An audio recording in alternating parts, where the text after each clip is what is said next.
Coming up on our newscast tonight. A joint investigation into a military intel unit's alleged plans to invoke martial law to quell anti-government protests begins. President Moon Jae-in emphasized the importance of finding the truth behind the documents linked to the controversy. As the mercury spikes beyond 40 here in Korea, the scorching weather affects lives, health, as well as agro and fisheries industries. A ministerial-level meeting is held in the nation to come up with ways to minimize the impact of the weather anomaly. The nation's GDP growth slowed down in the second quarter compared to Q1, mainly due to weaker investment and export. Korea's central bank is closely monitoring the global trade situation that could drag down the digits further. News Center begins now.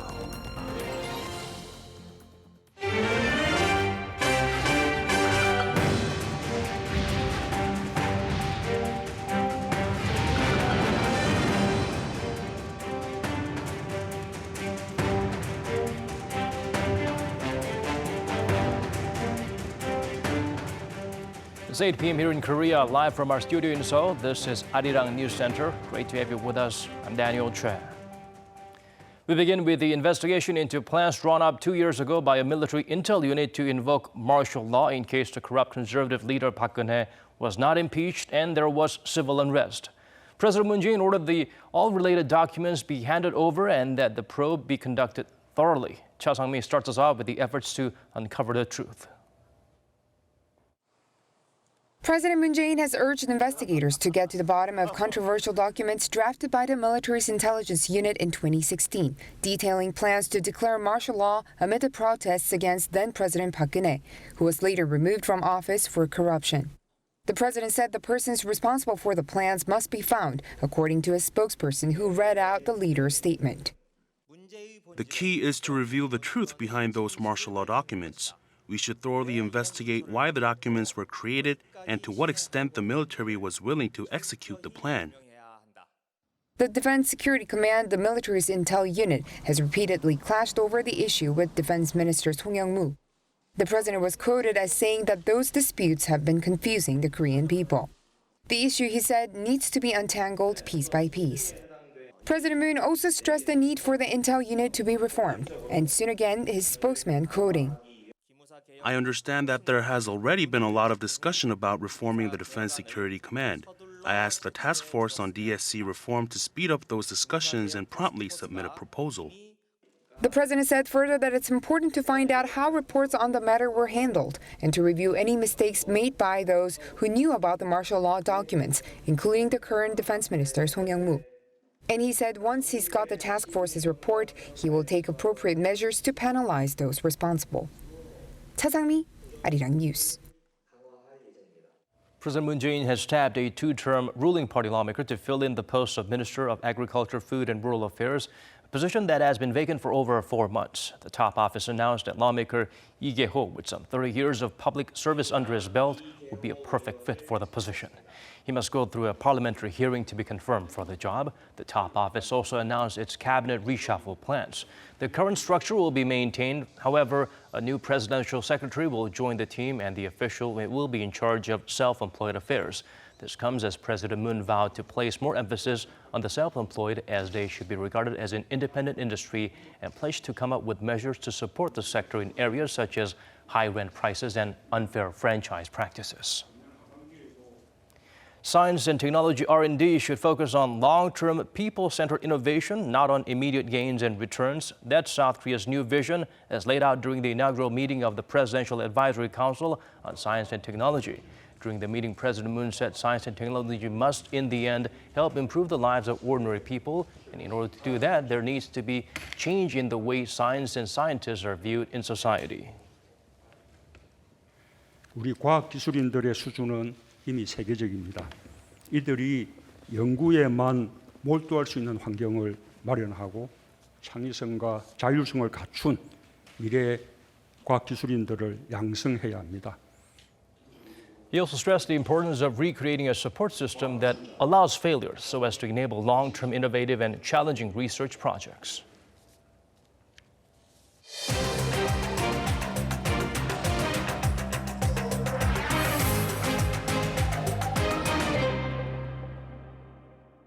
The heat is fiercer than ever in the southwestern part of the country. According to the Korea Meteorological Administration, the high Thursday was recorded at over 40 degrees Celsius in Shiryeong Village, Yeongcheon County, making it one of the hottest parts of the nation.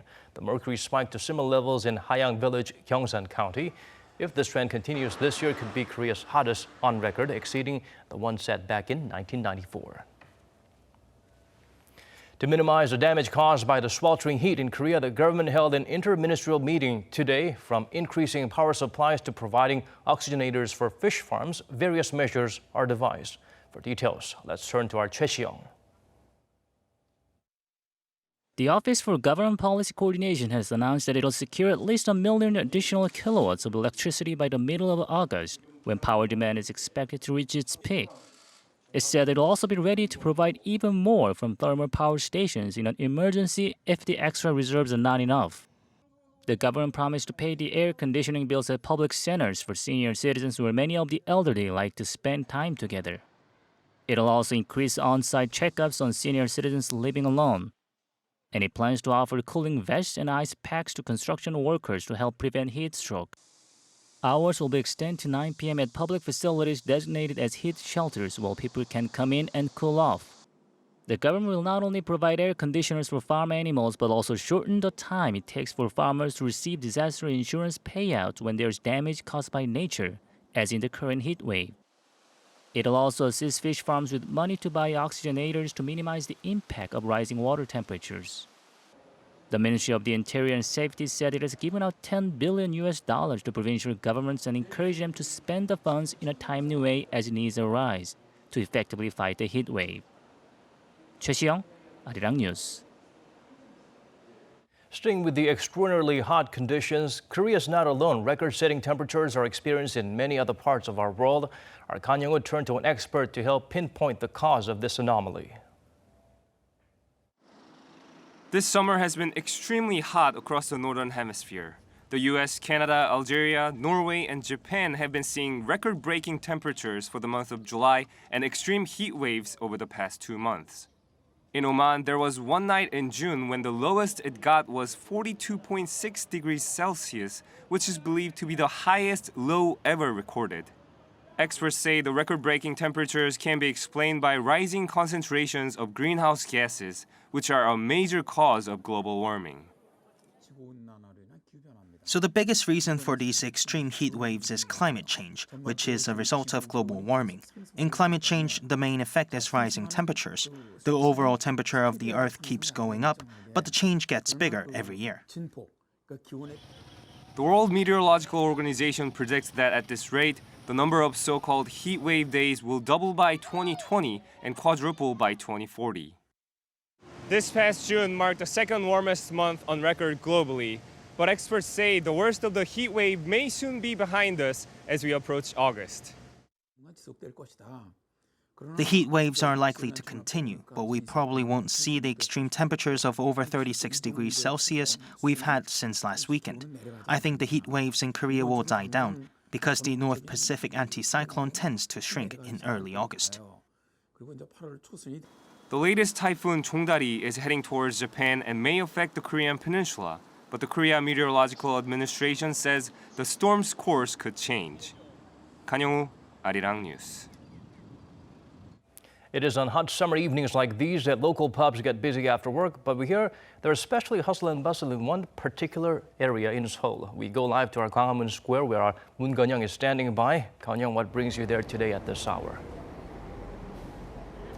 Well, Daniel, as we all know, the entire nation has been suffering from an extensive heat wave that's been gripping the entire nation for weeks now. And it's on one of these hot, sizzling evenings that an ice-cold beer just does the right magic. Well, President Moon knows that, and it's for this very reason that President Moon Jae-in came out here to downtown Gwanghwamun Square to have a glass of cold beer. Now, not too far from here at a local pub is where President Moon is meeting with average Koreans for a glass of cold beer to meet with him. Now, if you remember from those campaigning days in 2017, then candidate Moon Jae-in said he'd become a president who stops by at a local market after work to share a cup of makgeolli, that's of course Korean traditional rice liquor, with ordinary Koreans and listen in on their stories. Of course, that was his way of saying that he would leave the communication channel open with the average Koreans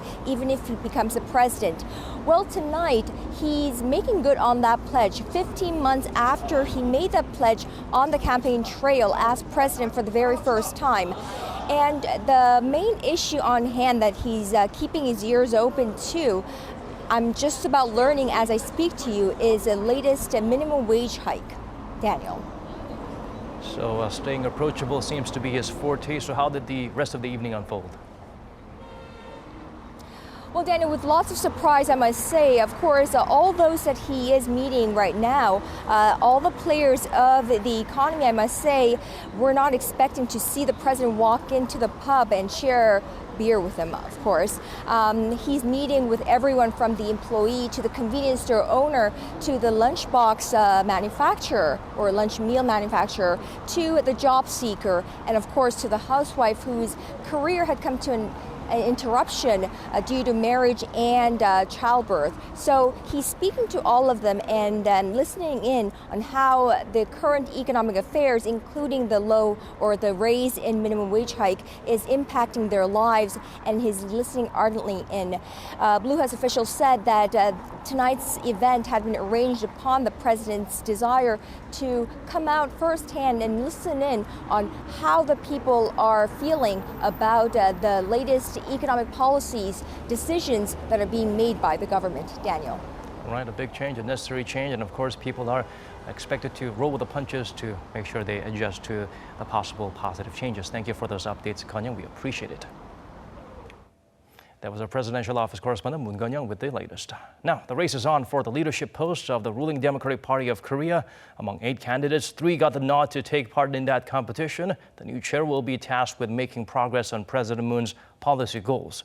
Kim Min-ji gets us up to speed with the developments.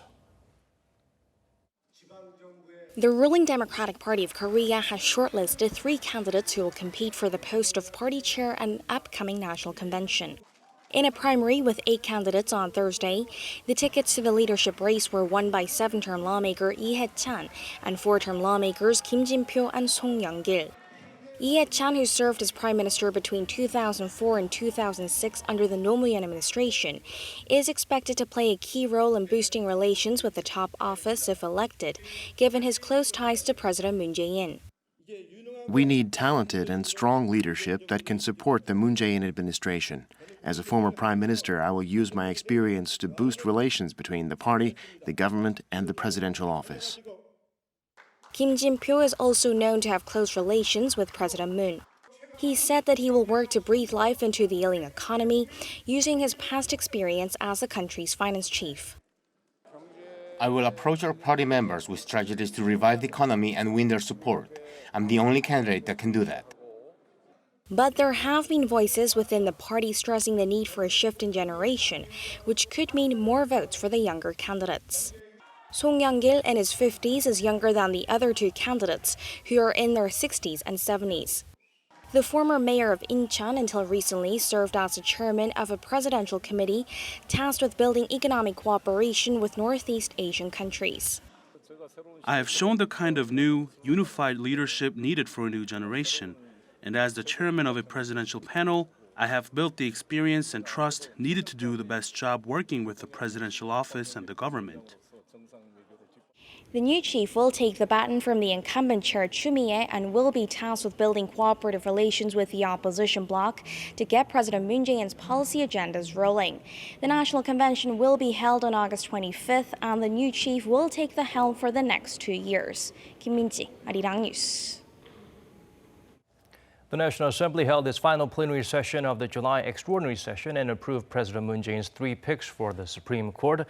They are the head of the Supreme Court Library of Korea, No Jung-hee, the Chief Justice of a district court in Jeju, Lee Dong-won, and Kim Sun-soo, a former leader of a Progressive Lawyers Association. The approval of the letter, however, was slammed by opposition parties who objected to its ideological orientation and an alleged ethical lapse. But the motion was passed as the minor liberal opposition parties largely did not oppose the nomination. During the session, lawmakers also appointed Lee Chan-yeol from the Bareunmirae Party as the chair of Parliament's Education Committee and An Min-seok from the ruling bloc to lead the Assembly's Culture, Sports and Tourism Committee. All 18 of the legislature's standing committees now have their leaders.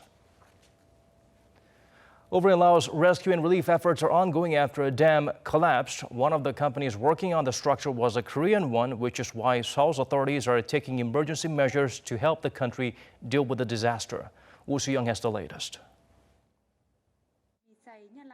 South Korea has dispatched an emergency team to Laos to help with relief efforts there after a dam collapsed this week and caused extensive flooding. At least 26 people have died and thousands have been displaced. An advanced group of 7 workers from Korea Disaster Relief Team left for the Southeast Asian country on Thursday to help with rescue missions, medical aid and preventing epidemics. The dam that collapsed was part of a hydroelectric power complex in the southern province of Attapeu. Local media say as many as 13 nearby villages were flooded and 6,000 people were left homeless. The dam was built in part by a South Korean company, SK Engineering and Construction. And though the exact cause of the collapse is not yet clear, President Moon Jae-in on Wednesday called for emergency support for Laos. SK has said parts of the unfinished dam broke because of recent heavy rains. But while the investigation goes on, the company has promised active support for rescue missions and damage relief, dispatching a crisis team to the scene, as well as a helicopter and 11 boats. Korea Western Power Company, which was to operate the power plant upon completion, sent 2 boats and local medical staff. Media in Laos reported Wednesday that 2,800 people have been saved so far, but they still need to reach 3,000 others. Woo Soo-young, Arirang News. Moving on to other stories now, the two Koreas will hold another joint sporting event next month, this time over in Seoul. The event brings together the main labor umbrellas for a soccer match at Sangam World Cup Stadium on August 11th. According to the South Federation of Korean Trade Union and the Korea Federation of Trade Unions, a 65-member delegation from Pyongyang will cross the border using the Western Land Route. The game is intended to help implement the April 27th Panmunjom Declaration, which focuses on expanding inter-Korean exchanges. This is the 4th event of its kind, following the ones in Pyongyang in 1999, in the South Korean city of Changwon in 2007, and again in Pyongyang in 2015. U.S. Secretary of State Mike Pompeo revealed the goal his boss set on North Korea issues. Washington plans to denuclearize the regime by the end of Donald Trump's first term. Lee Ji-won shares with us the top diplomat's remarks.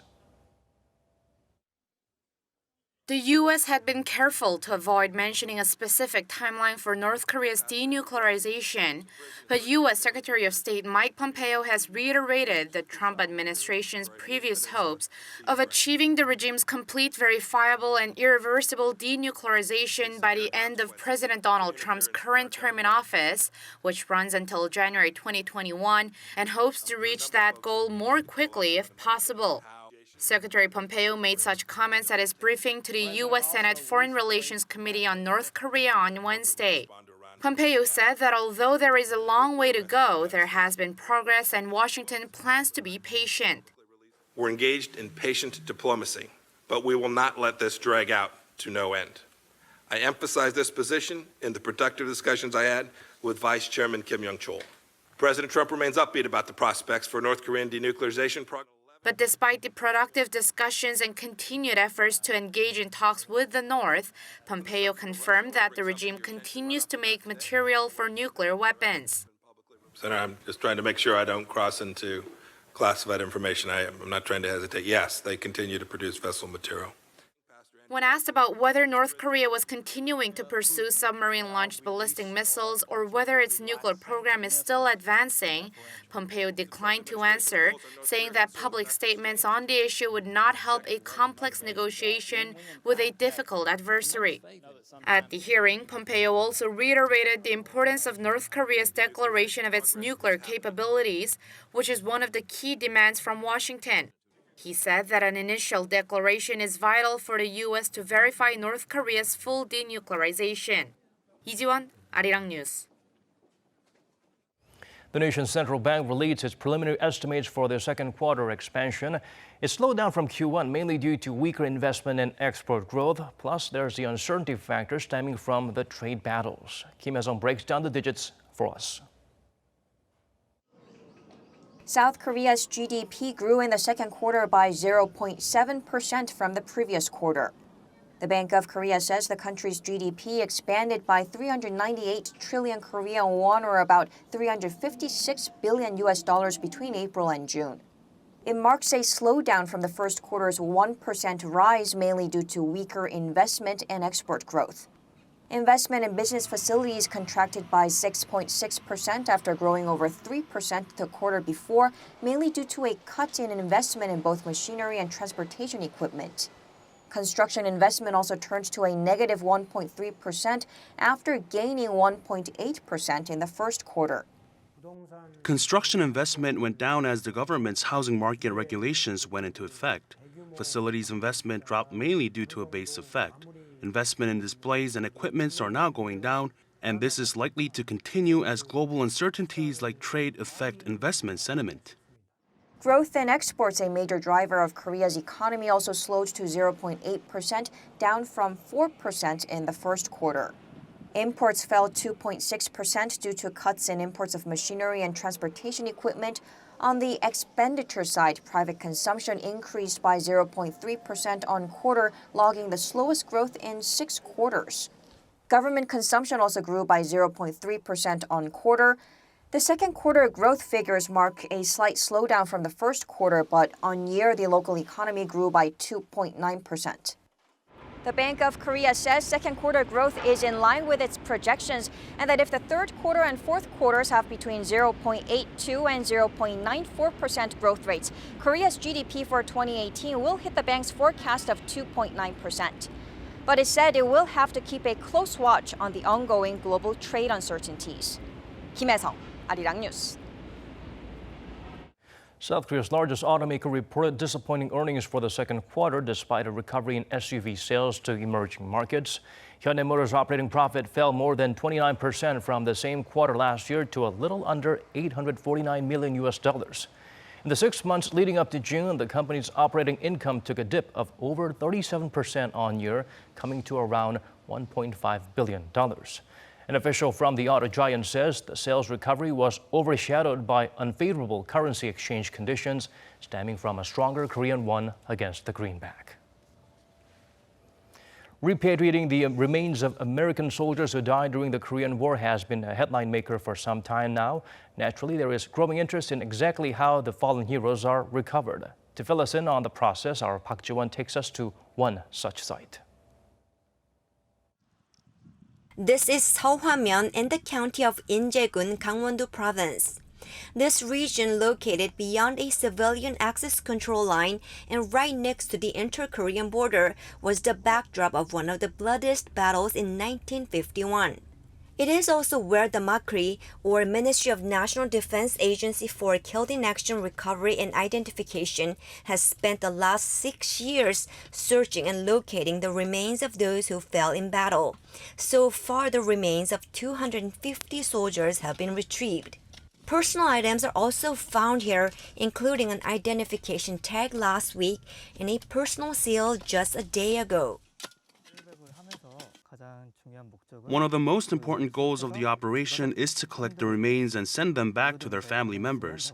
As identification tags or personal seals are the most paramount evidence for identification process, I feel a great sense of fulfillment and happiness when I find them. South Korea's efforts to retrieve the remains of fallen heroes began back in 2000, 50 years after the outbreak of the Korean War. And in such efforts in 2007, the MACRI was officially launched. However, the task is far from being over. The remains of some 120,000 South Korean and some 8,000 U.S. soldiers who died during the Korean War still haven't been recovered. When remains of a soldier are found, there are usually personal items scattered in the vicinity. They are all retrieved and placed together, then wrapped neatly. The remains are all put in a casket and covered by the national flag. The verification of their identities is done mainly through DNA tests. The percentage of the remains being identified is just around 1% so far. Because we have only collected about 40,000 DNA samples of post-war descendants, the number of fallen hairs that can be identified stands at around 130,000. We hope that the public more actively join in our initiatives. When remains of UN forces or Chinese soldiers are found, they are repatriated to their respective countries. And with the US, the defense agency has conducted several joint recovery operations for the past decade. However, South and North Korea haven't yet jointly worked to recover war remains, and the nation's defense ministry expressed its hope that the two Koreas could soon be able to cooperate on retrieving the remains from the war that has never ended. Park Ji-won, Arirang News, Inje.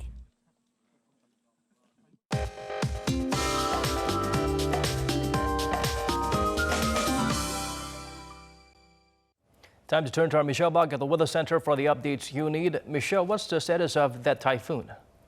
Well, Daniel, the season's 12th typhoon is called Chongdari. It's the name submitted by North Korea, meaning a skylark.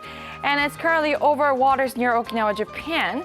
And this weekend, it will slam the east coast of the Japanese mainland and make its way up to the East Sea near Korea's Dokdo Island by Monday.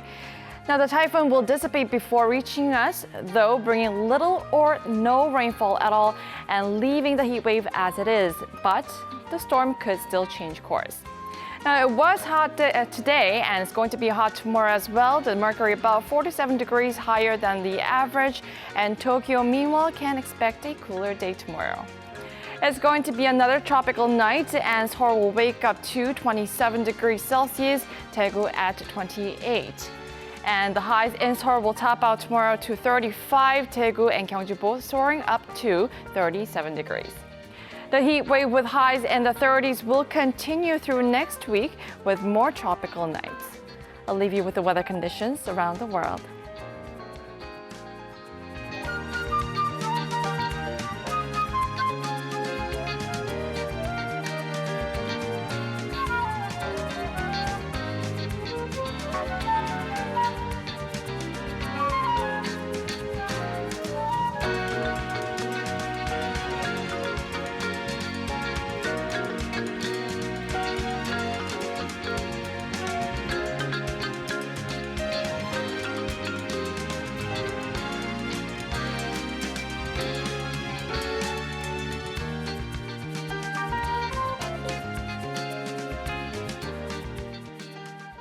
That's all we have for you in tonight's edition of Arirang News Center. Wherever you may be tuning in from, thanks for staying with us.